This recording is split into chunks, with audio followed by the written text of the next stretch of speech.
Good morning. My name is Rich Jones. I'm the CEO of Favor Greenville and a co-founder here at Youturn. You can see more about my bio and Edwin's bio over here, but today we have Lisa Larson with us, and she's going to talk a little bit about her experience and her journey with this.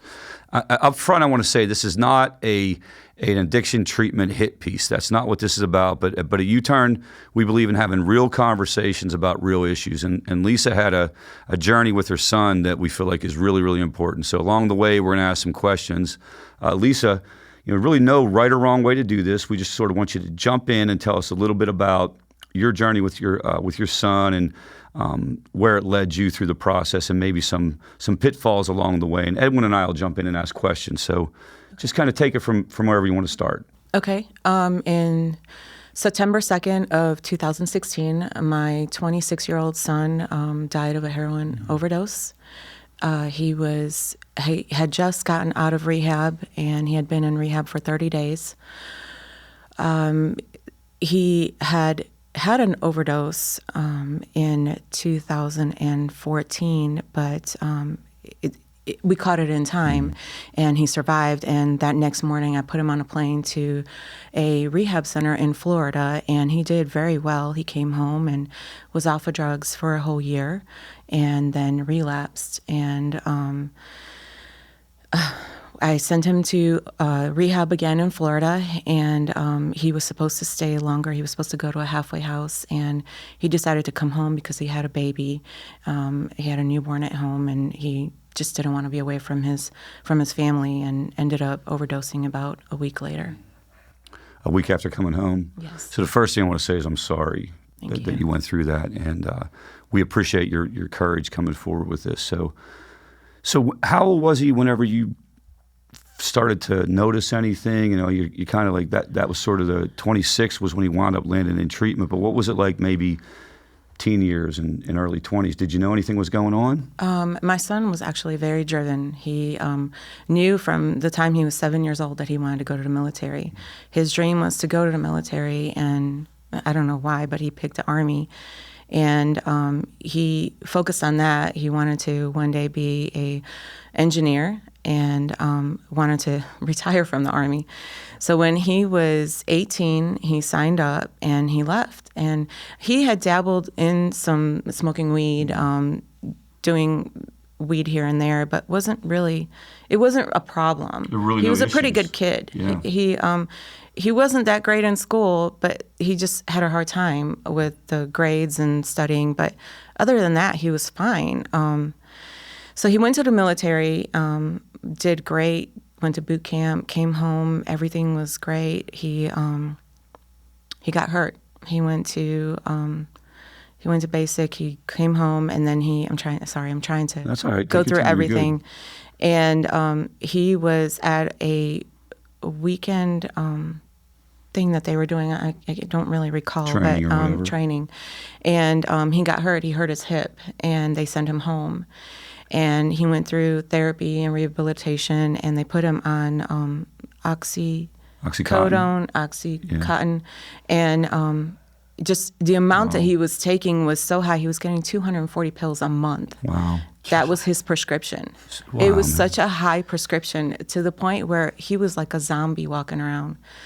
So what year was this? What year would that have been? And this was in 2013. 2013, kind of right before a lot of the alarm bells were sounding, right? And for those of you, we don't have enough time to go in through to the whole thing, but if you want to understand exactly how we arrived at the opioid crisis that we're at, there's a book called Dreamland, and that is a comprehensive study on exactly how we got to where we are, and I highly recommend you reading that, and you'll really understand how we got here.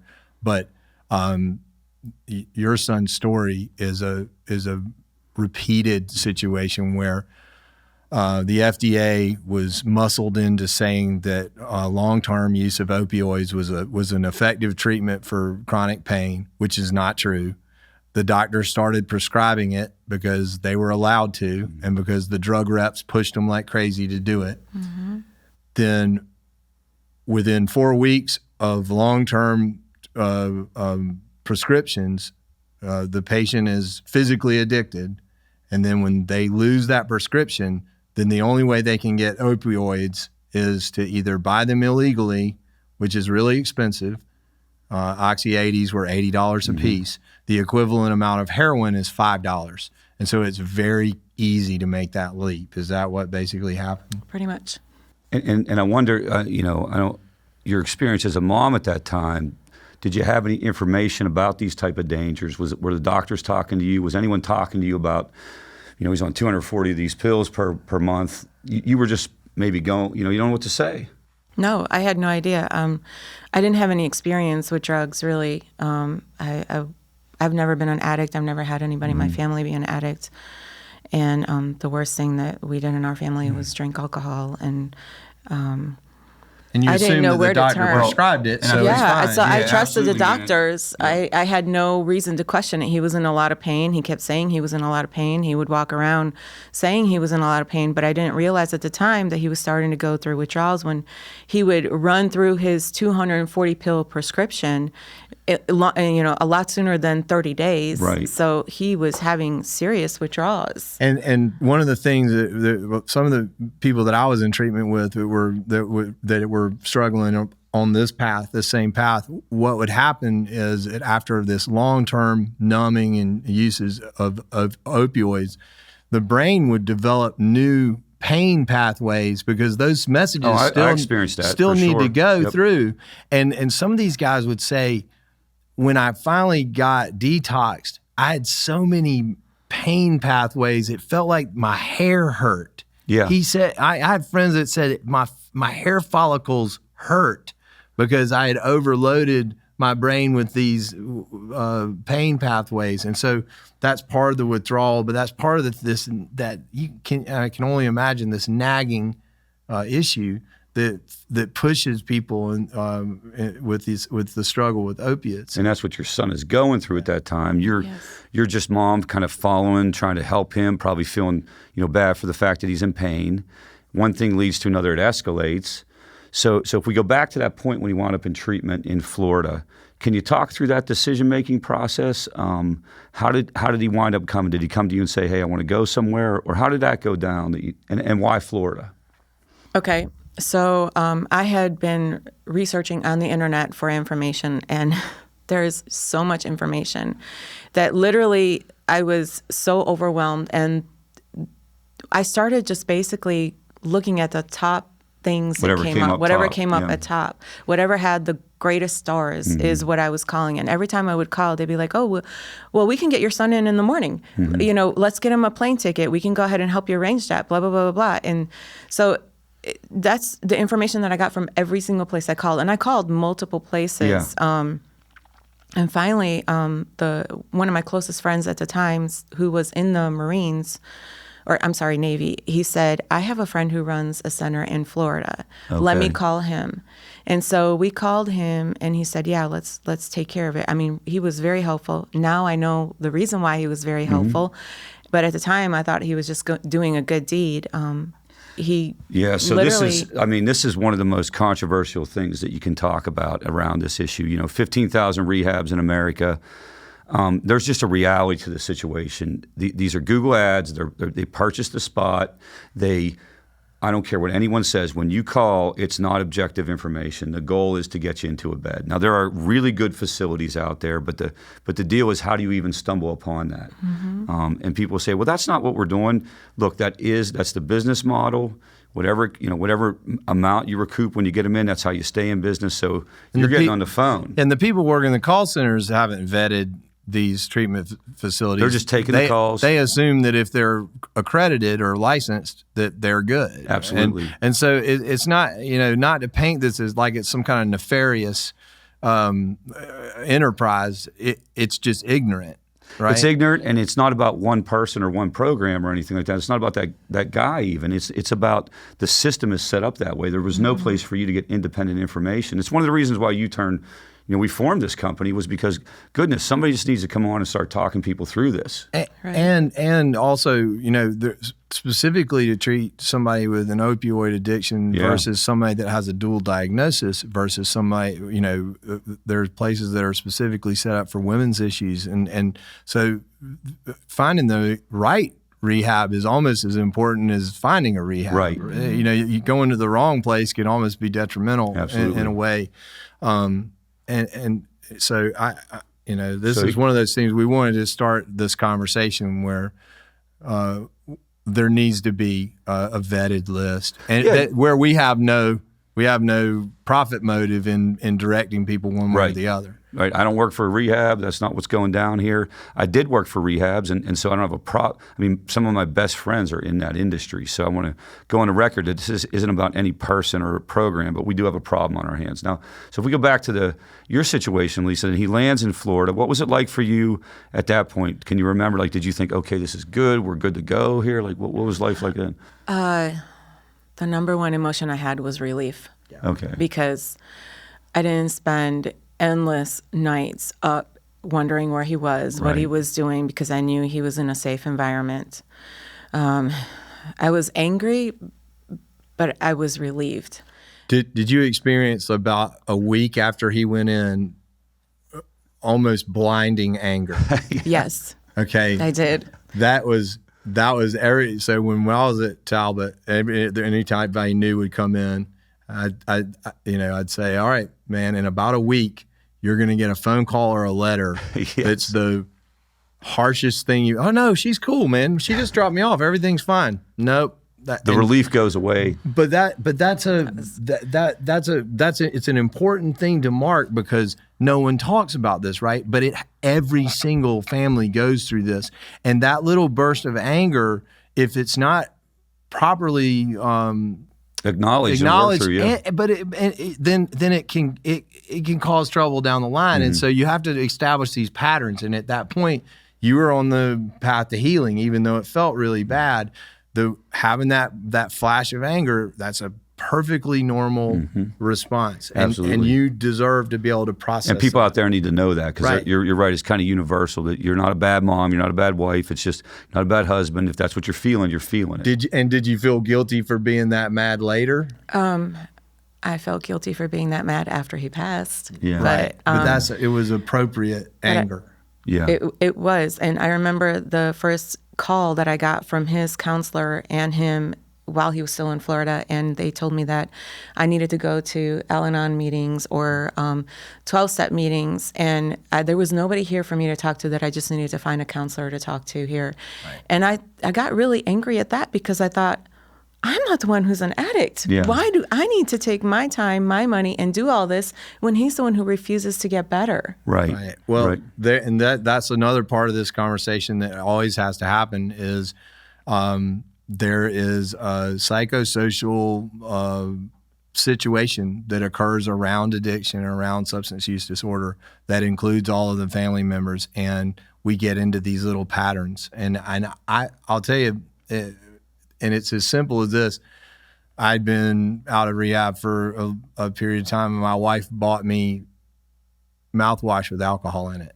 Or she tried to give me NyQuil one time. And it wasn't intentional, but there are these little patterns that still occur within us. And if we're not mindful of it, and if we don't talk about it, and the most important thing is that we talk about it, then we open it up and we process through it. So, and even the anger, you can talk. 100%. So you go through that, and you're relieved. You're going through some normal kind of pattern. How long was he there, and what happens? Does he come back to South Carolina then? What goes down from there? He was there for 30 days, okay. And he came back to South Carolina, and he did great. He got a job. Was he living with you? Is that what it was? He lived with me for a little bit, and then he moved back in with his girlfriend. Okay. And they had plans of getting married, but all of a sudden that did not go well. So he moved back in with me, and he was still doing fine. He was going to work every day. Mm-hmm. Do you remember? Do you remember? Were you thinking like, is he doing what he needs to do? What was it like for you? Did you understand what was going on with him? Did you have an idea what he should be doing, or were you just sort of no, still? I was still thinking, I was still being trustworthy towards him and thought that he was doing good. And he was. And I started seeing a pattern change. He would be at the microwave and would literally be dozing off while he was standing at the microwave. Yeah. And he would lean his head on the kitchen counter or cabinet. And I would say, "Are you okay?" And he would say, "I'm just tired, Mom. I didn't get any sleep last night." Well, then after that, he started coming in my bedroom at night, in the middle of the night, and laying on my floor. And he would wake me up because I'm a light sleeper, and I would say, "What's wrong with you?" I'm having bad dreams. I see demons. There's this red demon that's trying to get me, and he's trying to kill me. I know he's trying to kill me. And so I thought, oh my God. Yeah. And it just kept getting worse and worse and worse. And then all of a sudden it stopped. There was no more red demon, and he seemed to come home and go to sleep a whole lot. Okay. And I thought, wow, he's really working hard. They're working him hard. But all along, I found out that he wasn't working anymore, and he was hustling to get $20 here or $20 there, and he was doing drugs all day long. Right. Because he just couldn't get away from them. He had slipped back into that pattern. He had slipped back into that behavior, whatever terminology you want to use, relapse, recurrence, those type of things. And he was. It sounds like it was at that point full blown again. Yes. What did you do? I shut down. Okay. I didn't know what to do. I didn't talk to anybody about it. I tried to talk to him, but what started happening was when I started figuring out that he was doing drugs again, he started alienating me. Okay. And was telling everybody that I was crazy, that I'm just, this psycho mom that wants to rule his life and not to talk to his mom. Because I would reach out to his friends, and he would tell his friends not to talk to his mom. She's crazy, don't talk to her. She doesn't know what she's talking about. She's just crazy. She wants to control me. Man, and you don't have anyone you're talking to. You don't feel like you're comfortable, Edwin? Well, so one of the things I want to jump in on is the 30-day model. And the scientific evidence is in that 30 days is not long enough for you to get a break. Yeah, he's just coming back online. Right. So what happens is that when you're in active addiction, your midbrain is basically running the show. And then your frontal cortex is the one that has all your imagination and all that stuff. And the brain scans show that it's pretty much turned off. Mm-hmm. And the midbrain's running the show, which is why he's doing drugs all day. But after 30 days, the frontal cortex is starting to get back together. After 90 days, it comes together completely. You need 90 days to be able to understand how to dissociate from the error messages, the thoughts. So that's why he was coming up with these denials. Like the midbrain will protect its source of drugs by saying, because you're the one that's going to interrupt the drugs. She's the crazy one, Mm-hmm. And so I constantly, if you're going to go to residential treatment, I highly recommend 90 days or more. And then after the fact, a personal accountability program where in my life, from day one, everyone knows that you can ask me to take a drug test today, and I won't say anything other than drive to the drug test and do it.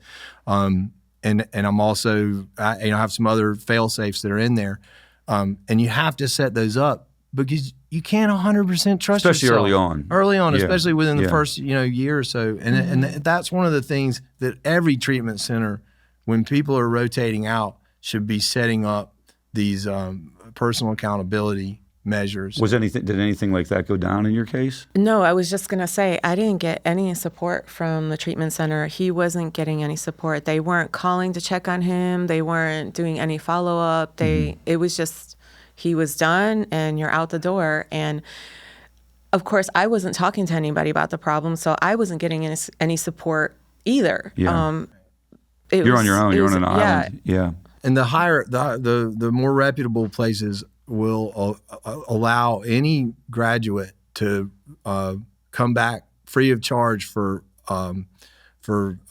meetings and for support, alumni support. They call them revisits or alumni support. So the reputable places create a community that is always accessible. And so that's a good question to ask if you're doing research and you're asking you're researching a treatment facility. Find out what their long-term community looks like. Yeah, one of the things, though, that I would go on the record and say, even like, some of the really good programs that I worked in, and we ran really good family programs, but the truth is we didn't have anything for the family when they left. Mm-hmm. So you can make an argument that a hole in the system might be something for you from a professional standpoint, because not everybody's, and I'll be honest with you, most people aren't going to jump into Al-Anon. I know my family, a lot of that was tough for them. And so what else could be in place? Because it sounds like you needed some guidance too. I did. Or someone to process some of this stuff with. And there's some patterns too. So I followed, they had given my wife a playbook of this is what he's probably going to do these things in the first year of recovery. And I did all of them. It was like and I think that's one of the things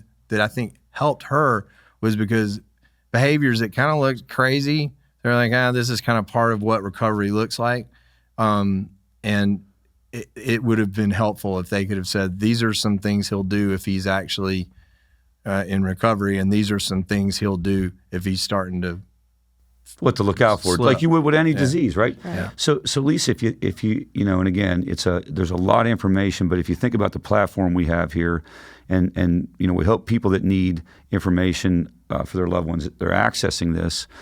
What other kind of questions or what other kind of issues or frustrations kind of came up along the way that you feel people need to know more about, or we need to approach it different as a society? Well, I felt that I wanted to know what my son was going through. I wanted to know how he felt. Okay. Because I didn't know how he felt. But I also had a lot of questions about types of treatments.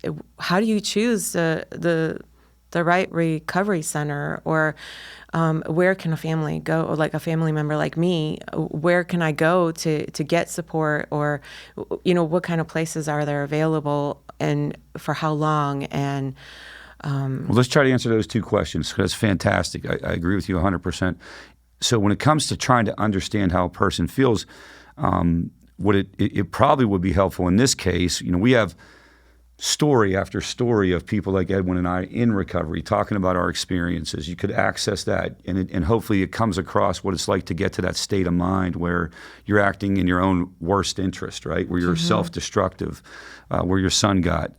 That's a possible way that people can get that information. I think the other question is harder. How do you vet a good recovery center? Edwin alluded to some of this, where you want to try to look at specific issues, right? You want to look at the age range.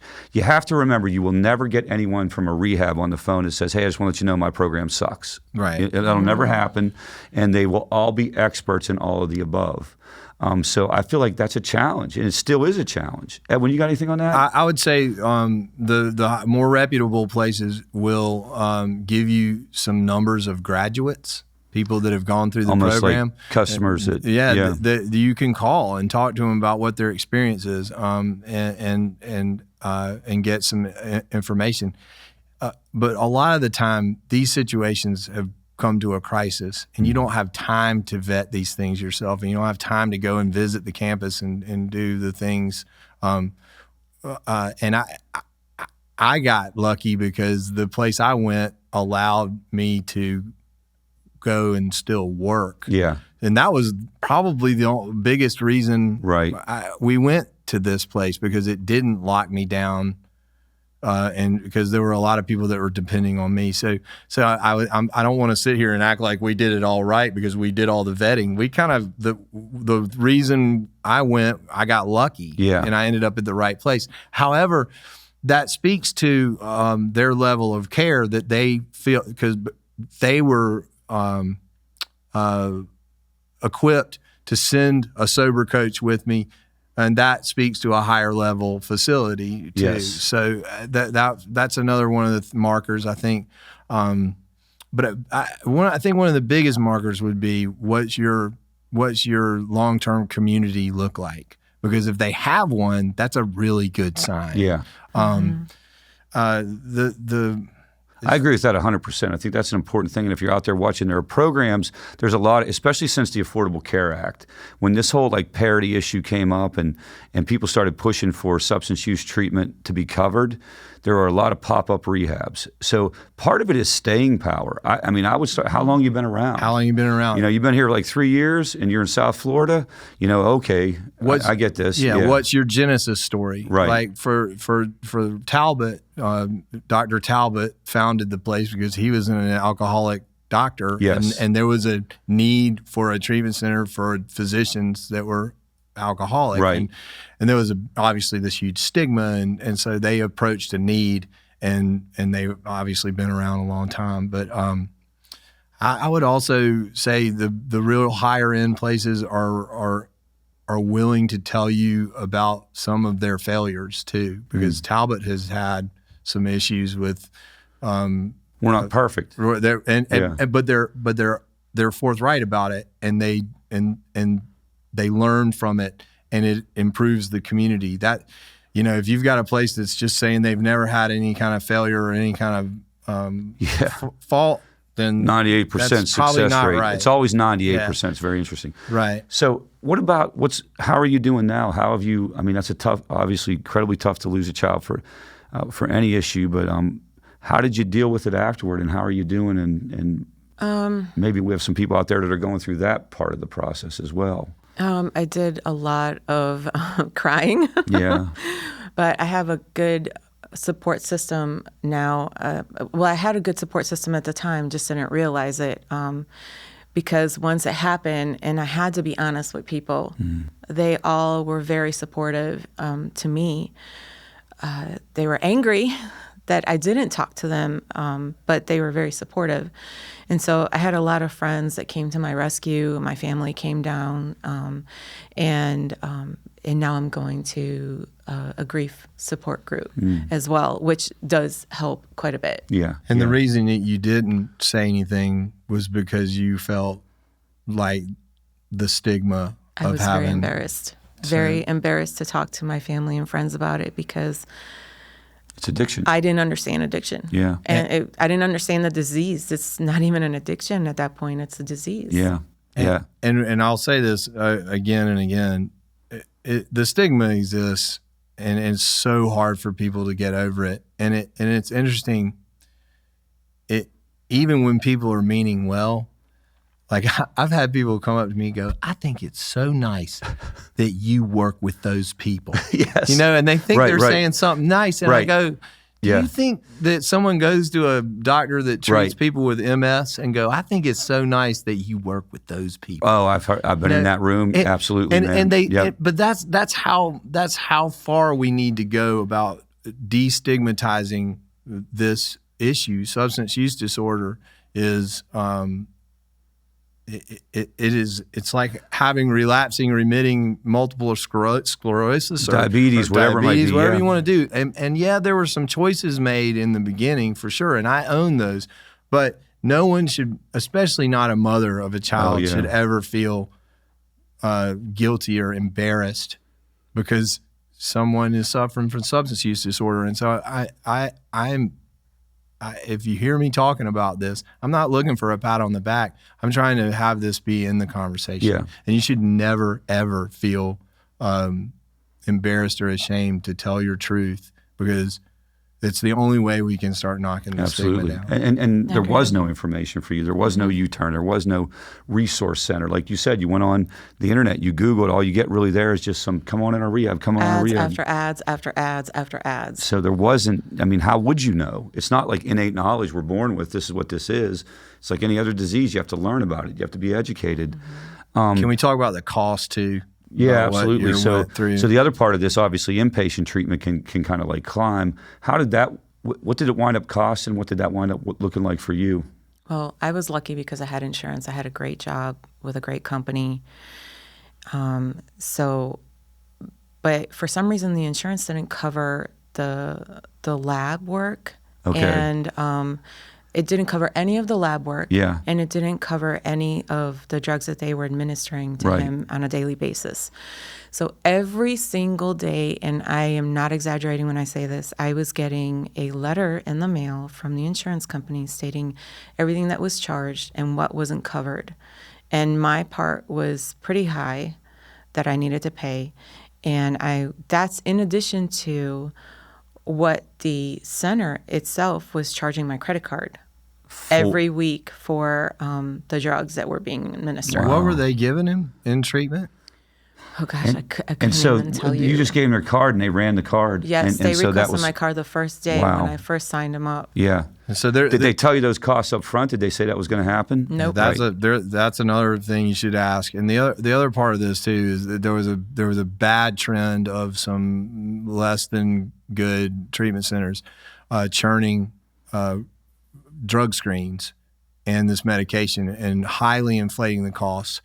And this is one of the reasons why a lot of the insurance companies don't want to pay for residential treatment, because they were abusing this system of overcharging for the random drug screens and this medication. And so I'm sorry that you experienced that.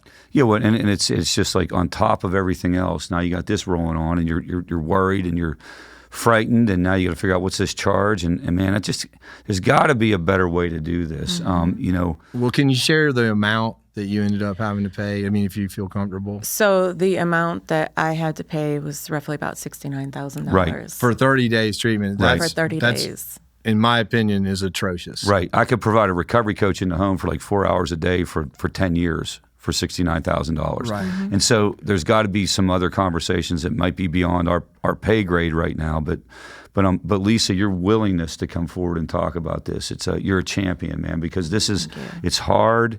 It's not an easy topic to go down, a road to go down, but unless someone starts this conversation, hopefully other people are looking at this, guys. And if you can get to the rest of the platform and gain additional information, get some stories, get some information on what substance use disorder is and exactly what it looks like.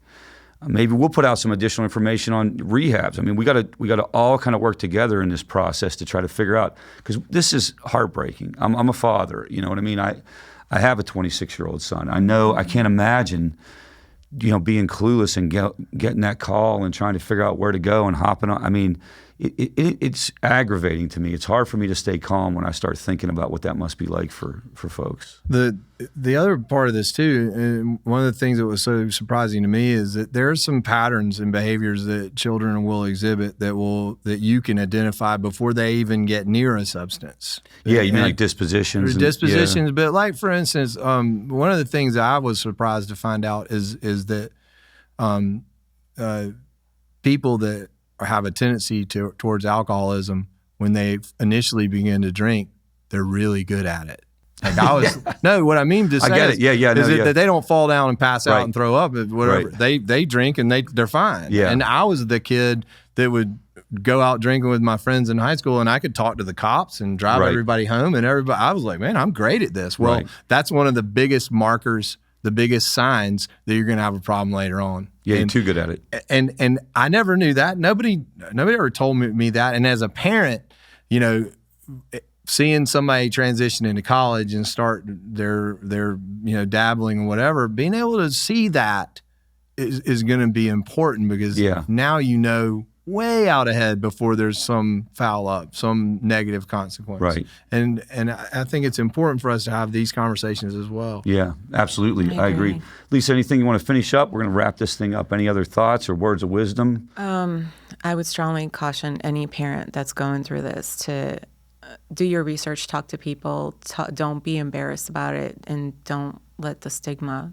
knock you down, because that's pretty much what it did to me. It knocked me down. It shut me down. It kept me from being able to 100% help my child. Yeah. And Lisa alluded to the fact that she is doing a grief support group that we have at Favor Greenville. It's a nationwide grief support group. It's called GRASP, which stands for Grief Recovery After Substance Passing. It's specifically for folks who've lost somebody with a from a substance use issue. So if you go on and you Google that, you'll get to the website, and they're all over the country, and so we would encourage you to check that out if you've experienced loss. And so we're gonna check out for today. Well, we'll see you next time. Again, Lisa, thank you so much for coming forward and talking about this.